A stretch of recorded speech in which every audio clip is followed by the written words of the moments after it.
اپنے رب کی حمد کے ساتھ اس کی پاکی بیان کرتے ہیں اور اس کا حکم ماننے سے تکبر نہیں کرتے۔ نشانیاں بتائی ہیں کہ کن پہ اثرات میرے ہوتے ہیں، جو میری آیات سنتے وقت ان کے دل دہل جاتے ہیں، کانپنا شروع کر دیتے ہیں اور عاجزی اور مسکینی اختیار کرتے ہیں۔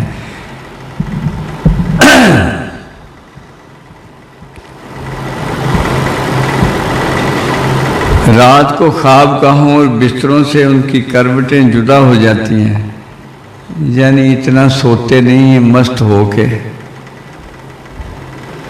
یہ جو بھی اللہ سے دور ہوتے ہیں نا، سونے کا بڑا یعنی نیند غالب، ہر وقت نیند نیند نیند۔ تو اللہ پاک کہہ رہے ہیں کہ جو میرے بندے ہیں وہ رات کو خواب گاہوں میں جاگ جاگ کے میری یاد کرتے ہیں۔ جب ساری دنیا سو جاتی ہے تو وہ میرے ساتھ لو لگا لیتے ہیں اور مجھے یاد کرتے ہیں۔ خوف امید سے اپنے رب کو پکارتے رہتے ہیں، ڈرتے بھی ہیں اور امید بھی لگائے ہوئے ہیں کہ وہ بڑا کریم ہے، وہ ہمیں بخش دے گا اور ہمارے دیے ہوئے میں سے ہماری راہ میں خرچ کرتے ہیں۔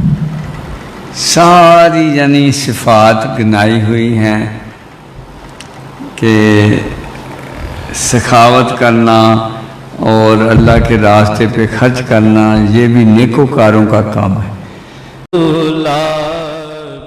الخلیق تنظیم برائے فروغ تصوف بورے والا، دین کے فروغ کے لیے ہر پل کوشاں۔